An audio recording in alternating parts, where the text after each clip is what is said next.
Hey, friends, and welcome to the Living Life with Wendy podcast, where we connect as entrepreneurs, as women in business, as professionals, and as humans who are just interested in personal development and living our best lives. I'm Wendy Easton Bowman, your host, coach, and cheerleader. So buckle up, friends, because you're in for some learning and motivation. Let's get started living our lives and leaning into our joy.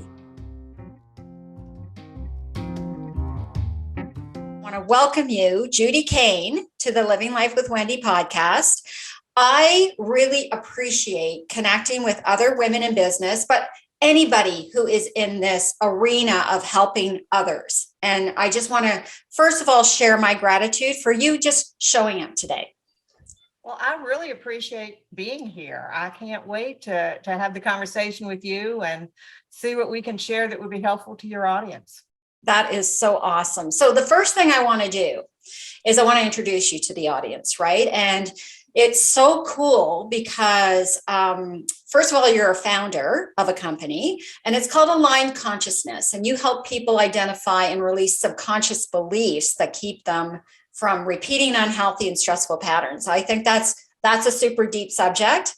But I think I also want to share with the audience that you're an author and you've written a book called Your Four Truths, and it's about how beliefs impact your life. So tell us a little bit more just about you. I love my guests to introduce themselves. So I did a little quick one, but I want to hear more about you. Okay. Well, yes, you're right. I'm the founder of Aligned Consciousness. I did write a book now it's at the end of the year before last. Time flies. And I help people take out their head trash, the things that are keeping them repeating patterns over and over again, and they don't even know why. But I haven't always done things like this. My main background professionally was in IT management. Oh, wow. That is a very different, right? So I'm so interested in what sort of drove you to that, because I think like that head trash piece is so huge, right? I share a lot with this with my clients, like the stuff we tell ourselves. I like to say it's a lot of BS sometimes and it holds us back. So what made that transition for you? Because I think a lot of people are in transition. So where'd you go from IT to talking about subconscious beliefs? That's huge.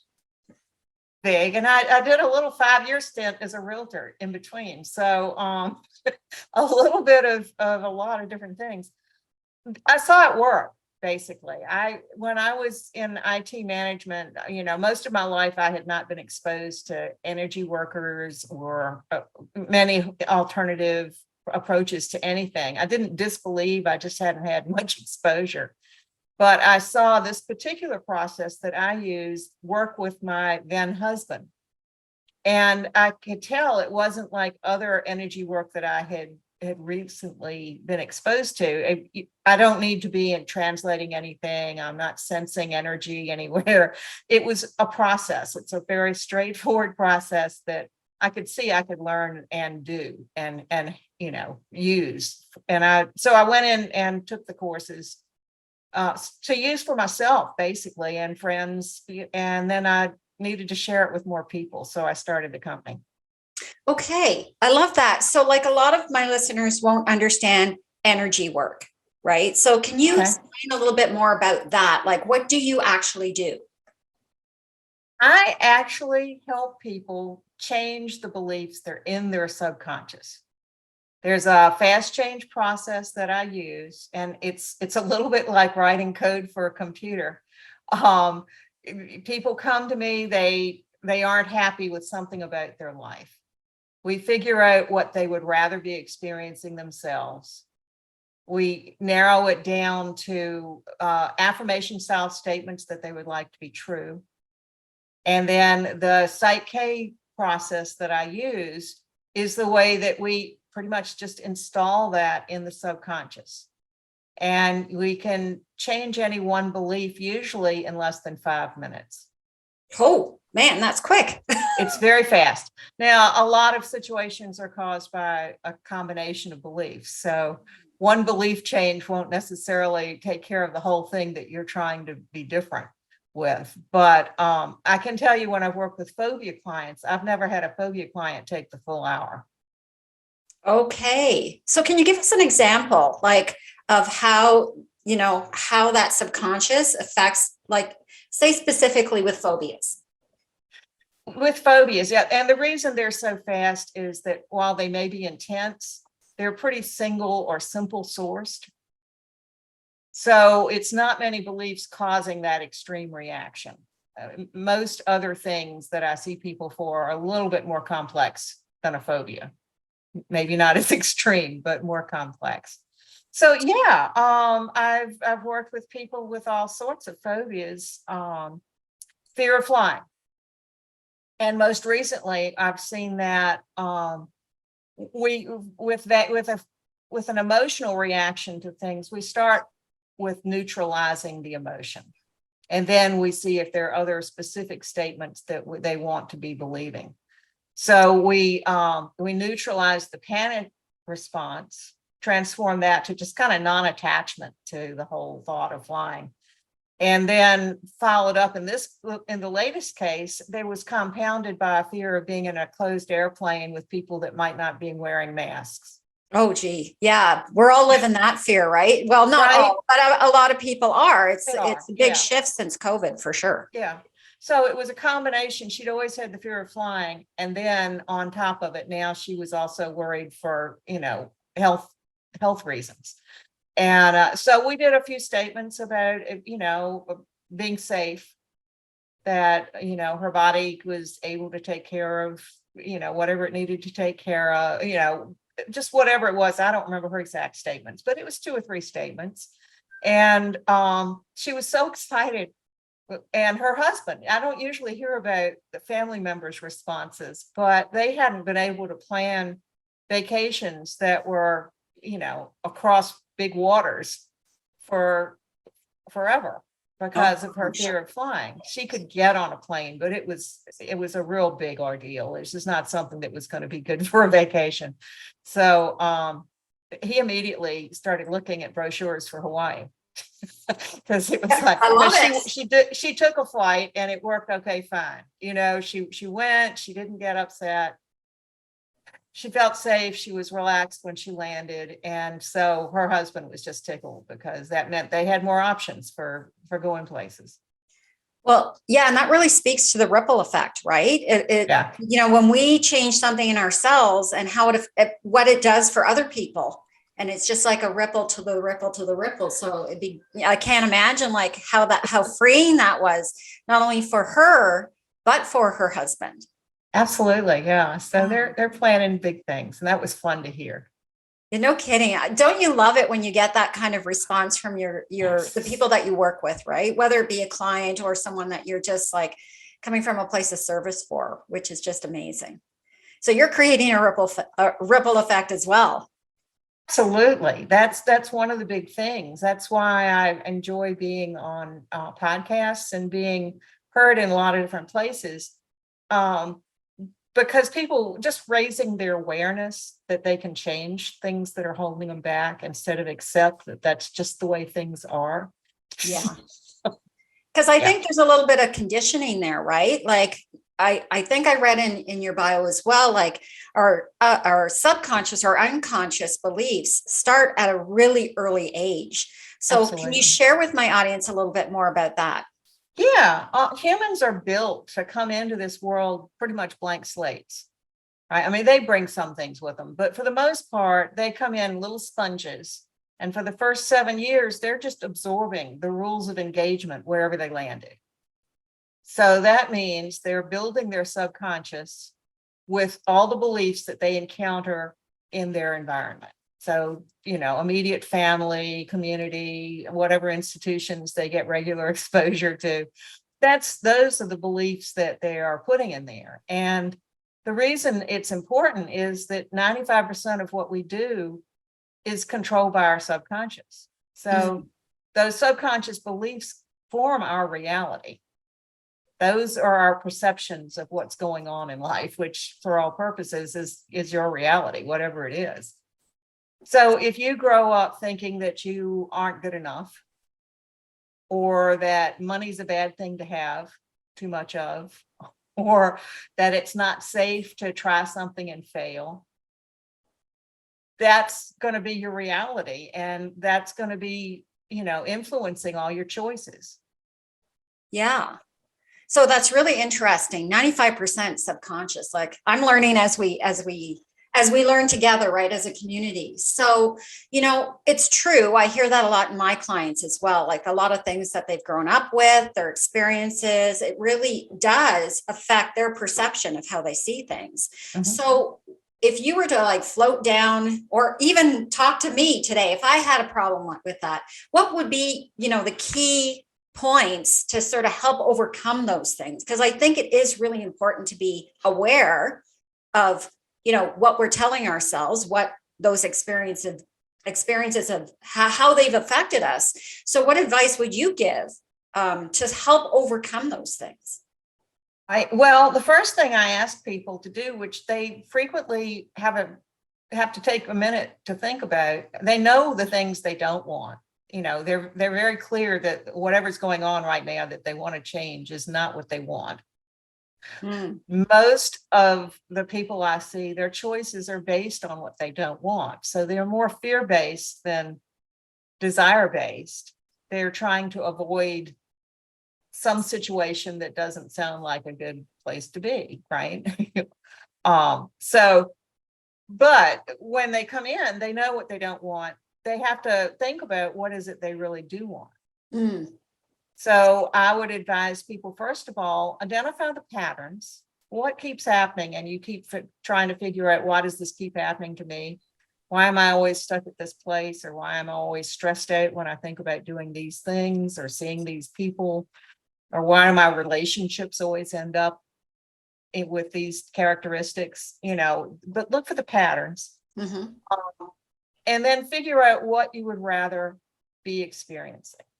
And once you've kind of gotten an idea of what you'd rather be true, fill in the details. Get as many details in there as you can. What does it look like? How does it sound? Are there, tastes or smells or textures? What's the emotion that you're feeling when this is going on for you? You got to use your imagination and really be clear on what it is you want to be true. That's such a helpful thing to do to begin with. I love that. So for the listeners, you might want to take a piece of paper out and get a pen out right now, because that's really good advice, right? First of all, what I heard was list the things that are like your habits that are repeatable behaviors that are not serving you. So the things that are tripping you up. Did I capture that pretty accurately? Including the emotion. So it's not just the behaviors. It's also, if you do feel like a little panic stricken when you think about having to spend money, or write a check, or, what if the car breaks down? I mean, Yeah. So it can be emotional responses in addition to the behaviors that are patterns. I love that. I love that. So you write down your behaviors and your emotions of the things that trip you up. And then I love that you said, then make a separate list of the dreams you want, right? And make them palpable. Like you said, like feel them, taste them, like feel the emotions around that too. Yeah. And then what would be the next step for those people that are writing furiously listening to this podcast going, oh my gosh, now I gotta go run down and get my paper. I gotta get my pen. You can pause the podcast, everyone. It's all good to do that. What would be the next step for people?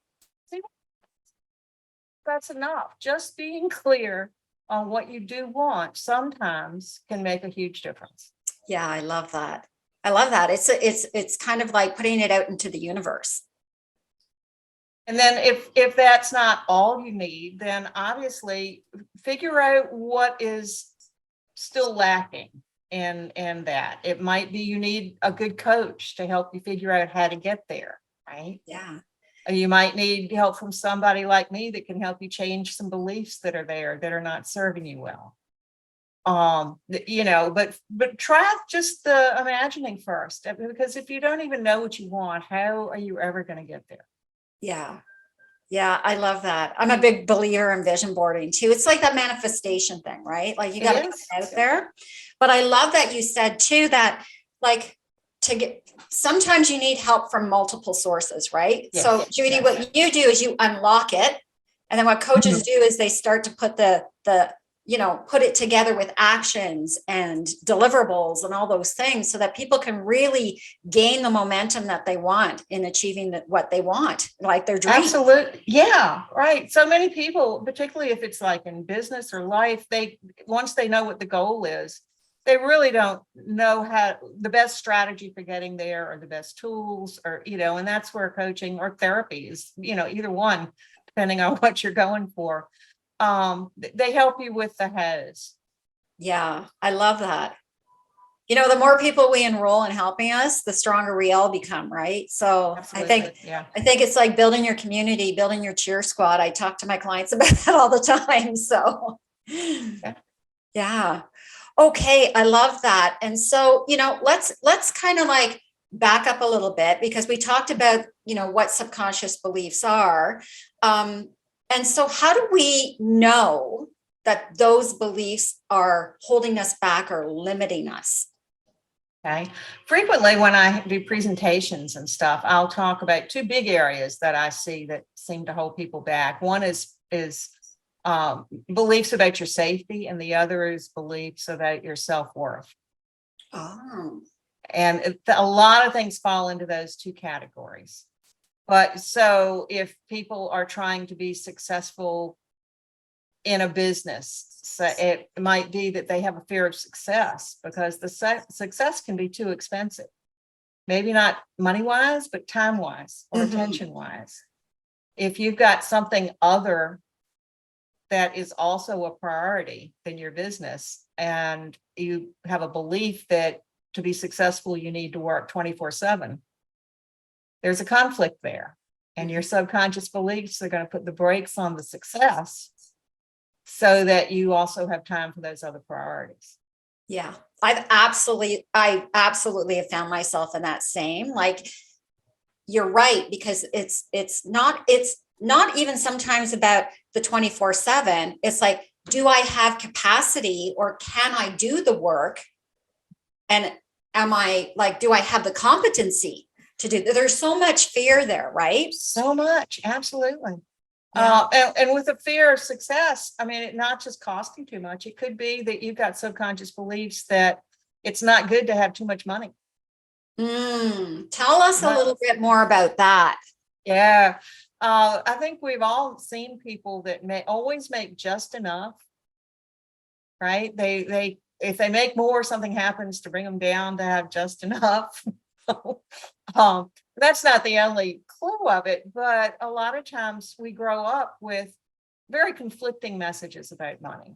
It's a general way of measuring success, but at the same time, in a lot of families, it's you don't want to be somebody that's got too much money. It's the root of all evil, or you have to work really hard to get it, or you don't want to be like those people that have too much and you don't like the way they behave, or there can be all sorts of reasons that, beliefs that you grow up with that are making it unsafe in your subconscious's opinion to have too much money.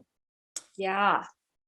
That's a big one, right? Because there's, Huge. especially in our arena of work too, it's kind of like, how do you get over the limiting belief that, hey, what we do deserves the financial support for that? And I think other entrepreneurs feel the same.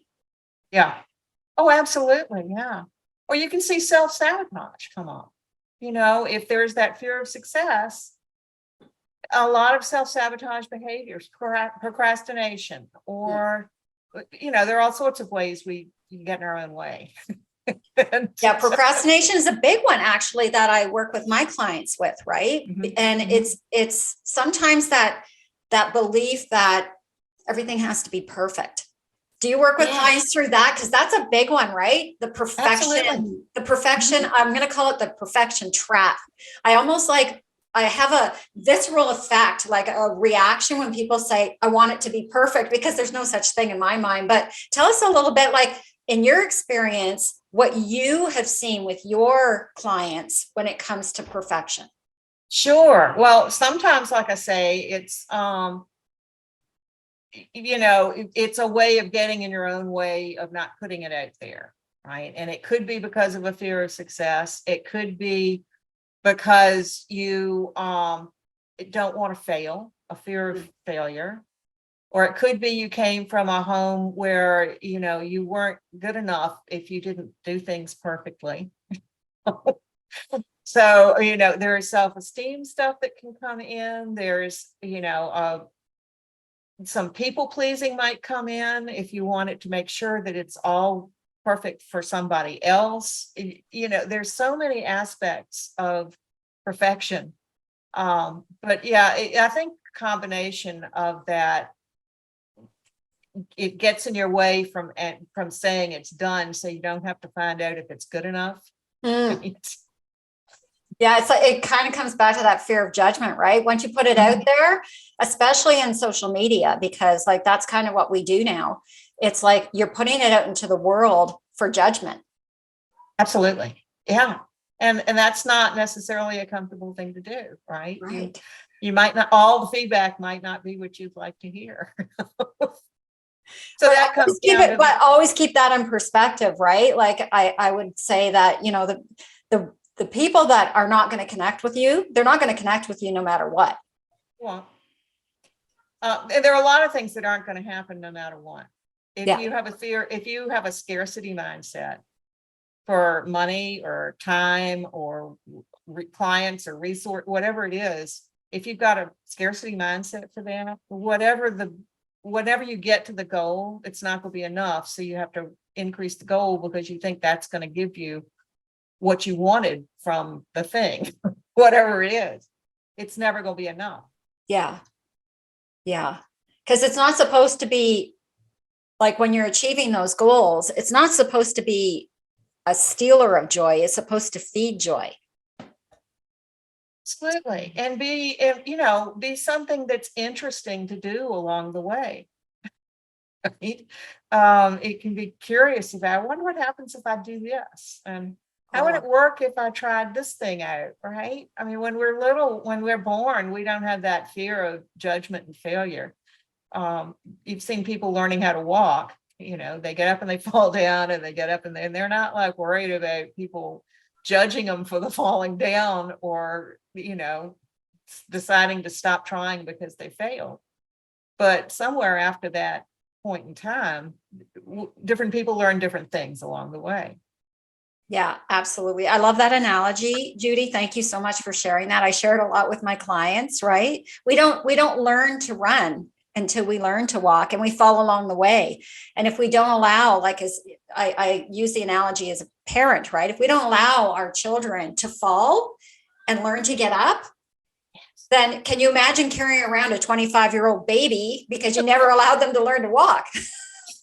Absolutely. Yeah. Ludicrous, right? I mean, It doesn't make sense. And it's done with good intention frequently. It's not like little children learn these things out of malice from their parents. It's not usually, in most households, the intentions are good. So what's interesting, because it's a great analogy in our grown life, right? That allowing ourselves to fall along the way, pick ourselves up so that we can learn more and more. Like, how can we apply more of that into our lives, especially from your perspective, in that subconscious beliefs and how we hold ourselves back? Getting at what the hesitation is always a good idea. If it's really a fear of failure, then you can kind of take the Dale Carnegie approach of, well, what's the worst that can happen, and can I live with it? Yeah. Just regrounding that way can be very helpful. If this is subconscious beliefs, don't respond to logic or data. But if this is something that is more of a conscious construct and habit that you've got, just taking a look at it logically and saying, what is the worst that can happen? And usually the worst is not something that's that bad. We just made it seem like it's going to be horrible. It's those shitty first drafts we make up in our heads, right? Yes, absolutely. Yeah. So that would be one thing to do. And if it's not that, if there's something else, trying to get to the root of what the real problem is. Is it because you think people won't think you're competent? Or, are you afraid that you won't be good enough and you won't get what the thing you want to do? What is the real basis? If you can narrow it down to that, it's easier to figure out what to do about it. Yeah, absolutely. I say, identify the dragon so you can slay that sucker, Yeah. right? Yes, absolutely. Yeah, absolutely. So I love that you approach it from that, identifying our subconscious beliefs. Tell us a little bit more about Psych K, like the techniques that you use, because I'm really interested in learning more about that. Yeah, it's really fabulous. I was so excited when I first saw it work, and have remained so ever since. My first workshop was early 2011, so I've been doing it for a while. Mm-hmm. It's you work with clients using muscle testing, and with Psych K, there's a way of muscle testing for your client. So I only see people remotely. And I do the muscle testing for them. And if people don't know what muscle testing is, it's a process that some nutritionists use to figure out what supplements a body might need. Some chiropractors will use it to figure out where to manipulate something in your body. But the premise of it is that there's a connection between your mind and body that can identify the thing that you're looking for. So in Psych K, we are trying to figure out what the subconscious believes. And if somebody were in the room with me, back when I used to see people in person, I would have them hold their arm out to the side, and I would have them think of something that they liked. Now, the brain sends a signal to the arm, holds it up. And if I push lightly on their wrist, the arm would stay up because there's a signal saying, hold your arm up, right? And the arm muscles, all those things work that way. If I asked you to then think of something you dislike and push lightly on your arm, there'd be a dip. There's a break in the communication or a weakening of it. So it's not the same strong message that's going there and keeping the arm up. And that's how you can identify if there's an emotion that is stressing your subconscious out. It's also a way, if you say a statement that your subconscious believes to be true, it's a strong signal. If it's a subconscious belief that it doesn't believe to be true, it's a weaker signal. Mm. So there's that dip again. And the same way with answers to yes, no questions. Yes is strong, no is weak. So you can figure out what's in the subconscious that way. Wow, that's deep. That's deep stuff. Wait a minute. So I'm processing as you're explaining it, right? So what I'm hearing is when we have a subconscious belief that may not be true, there'll still be a dip, but it's not as strong a dip as something that we truly believe is something that is going to, affect us negatively. Is that correct? It's kind of binary. It's either a strong, that's there, it's just steady. That's when the subconscious believes that statement or, that belief. And anything else, it's a weaker thing. Okay. Yeah. That's super cool, right? How our mind affects us physically. Like that is that blows my mind, to be quite honest. Oh, well, we could talk a lot about the mind-body connection because a lot of physical symptoms are based on nothing but subconscious beliefs. Wow. And that's where you come in, right? Because like come in. Yeah, and that's part of the reason why we connect as a community in this podcast is like to heighten awareness in other areas of life, right? Coaching is one thing, therapy is one thing, but what you do is very, very, very specific, where you get that mind-body connection and help identify those things, which could be a game changer. Well, it is a game changer, to be quite honest. It is a game changer. It absolutely is. So once you've figured out, I mean, that's the part that takes some artistry and exploring, and it's where my IT background comes in, because it's kind of analytic of like asking the questions, hearing the answers. Everybody's trying to get to the thing that is causing part of what's causing the issue, right? Once you find it and figure out what you'd rather be true, the installation process, if you will, is pretty straightforward. That's the Psych K process itself. And like I said, it's a fast change process. You can usually change any one belief in less than 5 minutes. That's amazing. And now we know the connection between your IT background and what you do now. Like that makes sense. Now we just connected the dots, which is awesome, right? Yeah, right. So I love doing that. I think it's so interesting how people go from one career to another career and how their journey, like what their journey is and how they pull on their past experiences to make them so successful in what they do. And you're a great example of how it's not always a straight line. It's definitely not. And yet looking back, it makes sense, right? Yeah, absolutely. I knew there was a reason we were going to connect, Judy. There's always a reason. The universe always brings to you what you need, right? So, right. Now let's talk about your book a little bit. So tell me a little bit about, what the book is about and, because I'm going to go out and get that book now. So I want to know why. I want to share with my audience is why they should go get that book too. Absolutely. I'd love to do that. So the book is called Your Four Truths, How Beliefs Impact Your Life. And it's based on my experience with my clients and myself and people of things I've seen most commonly causing distress in people's lives. And so the book talks a little bit about subconscious beliefs, where they come from, how they can impact you and that type of thing. But it's divided into those 4 areas mainly. And it's based on the fact that if you've got beliefs that you are safe, worthy, lovable, and connected to something bigger than yourself, your experience in life is a whole lot more rewarding. It's those 4 areas that seem to trip people up the most. Okay, so can you repeat those so that, our people have their paper and pens out by now, I hope, so that they can write those down. What are the 4 areas? That you're safe, worthy, lovable, and connected to something bigger than yourself. That's amazing. And I don't want to give away the book and what altogether, but in those areas, what would be some of the, I guess, the top question that our listeners could ask themselves to get started? Back to those repeating patterns. Okay. Are there uncomfortable emotions or failures to achieve that are patterns that are not things that are not supporting you the way they're working right now?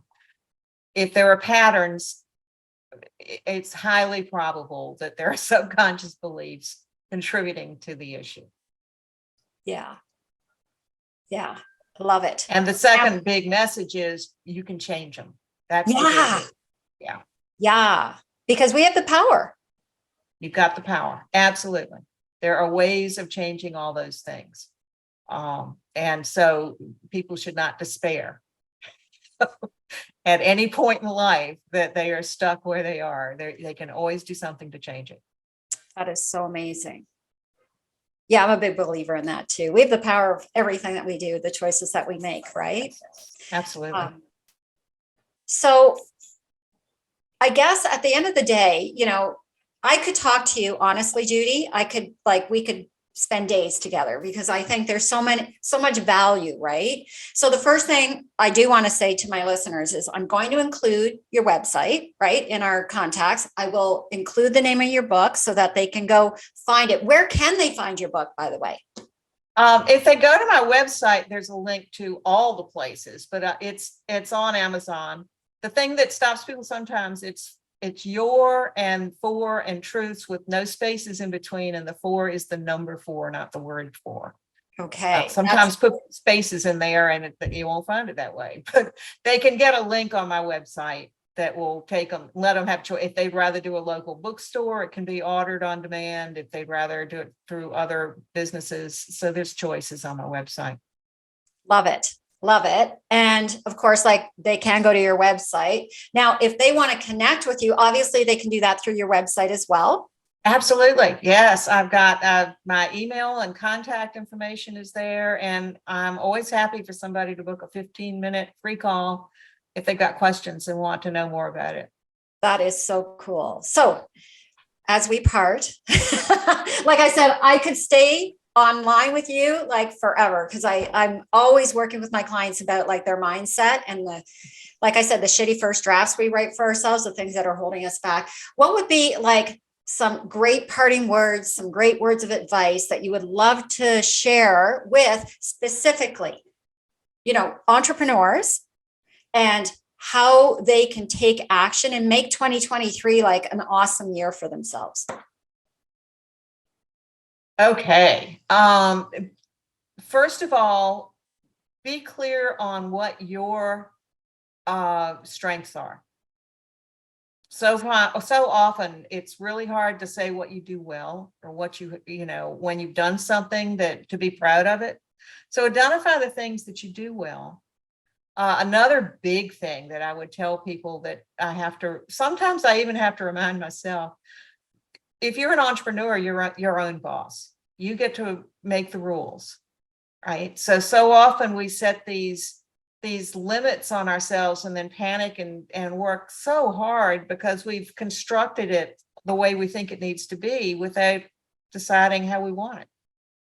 So remembering that you are your own boss, you get to make your decisions, you get to have your own priorities and keep your own boundaries. That's a big one. It's a big one. Yeah. Your priorities are important. So make sure you protect them. And they're called priorities for a reason. Yes. Yeah, I love it because they are what's most important to you. Yes. Yeah. Yes. So thank you so much for that, Judy. Sure. Like, again, I will put all your contact information in the copy underneath this podcast. Also, if you ever want to reach out to Judy, I mean, you just got an open invitation. So make sure you take advantage of that, everyone, because I think like it has been a tough 3 years. Let's be real. First of all, like COVID, like threw us all for a loop for sure. Then 2021 was the year of recovery. Right. And even at that, it was disjointed recovery. Then 2022, we kind of like got readjusting into our new lives. And now we're in recession. Like, let's be real. So there's always going to be those challenges, right? It's just more evident now because I think COVID forced us to slow down and actually realize where those challenges are coming from. So make sure that you enroll people that can help you, enroll people like Judy, enroll people like me. And if it's not me or Judy, find that person who connects with you, because it's not about who, it's about you. And I just wanted to say that for everyone who listens to the Living Life with Wendy podcast, I want to thank you for joining this community, and make sure that you tell all your friends and subscribe and like and all the things, right? So thank you so much, Judy. Once again, it has been a pleasure to have you on the podcast, and thank you for the community for showing up. Thank you so much. I've enjoyed being here. Awesome.